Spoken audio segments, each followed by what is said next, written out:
So we probably all know about orcas, and we all probably know that they can be vicious killing machines, which will bully smaller wildlife and hunt in effective packs to catch their prey.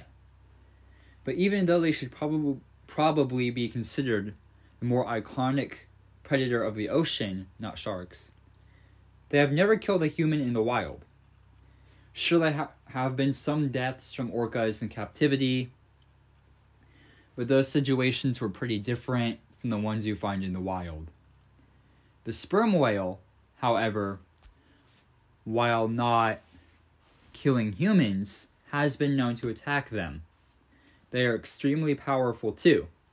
They communicate by loud clicks, and if you were in front of one, underwater, when it clicked, you would be vibrated to death from the sound.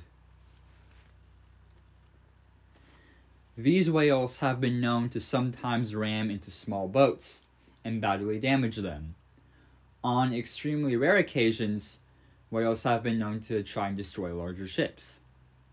On the November of 1820, an 87-foot-long whaling ship called the Essex was hunting a pod of whales in the Pacific Ocean.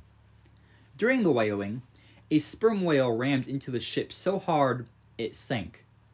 20 survivors escaped on smaller boats and floated towards land. Currently, whether these whale attacks are intentional or not is still up to debate. Stories like the Essex and the next one I'm about to tell you suggest that at least a few of them are intentional. The Byzantine Empire was an empire whose capital, Constantinople, was a coastal city. I'm not 100% sure if this story takes place during the time of the Byzantine Empire, or if it was still part of the whole Roman Empire when Constantinople became the capital, but that doesn't matter.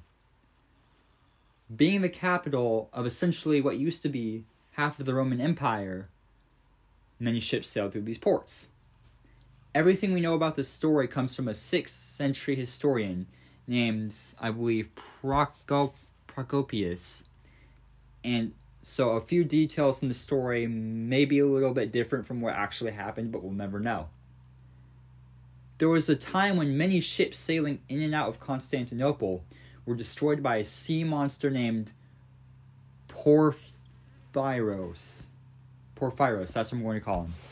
That's, I think, how it's pronounced. No one knows how many ships Porphyrios sank, but we know that it was many, as this monster was very aggressive and lived there for 50 years. We do not know what Porphyrios was for sure, but he was suspected to be a sperm whale who swam into the Black Sea, given his description. Trade and travel were hurt badly during the time of Porphyrios, as any ship sailing off the coast of Constantinople in that 50-year period was at risk of being sunk. Eventually, the whale was beached and then cut to pieces by the townspeople. Even though these whales can be shown as sea monsters, they are still animals, and attacks from them are very few and far between. Leave them alone to do their thing and they won't attack you. Their existence shouldn't prevent you from wanting to go out on a boat in the ocean. They're peaceful creatures who just get angry sometimes when provoked, or when they're lost, like Constantinople. As a quick disclaimer, I put in my videos, I'm not a scientist, just a guy with a YouTube channel. If you feel like checking out more of my content, go ahead. I cover mostly paleontology and zoology stuff. We've been trying a few things. That doesn't really seem to be working out that well, but if you wanted to check it out, put a lot of effort into that video. Let me know what you want and what you think if you want to leave a comment, and thanks for watching.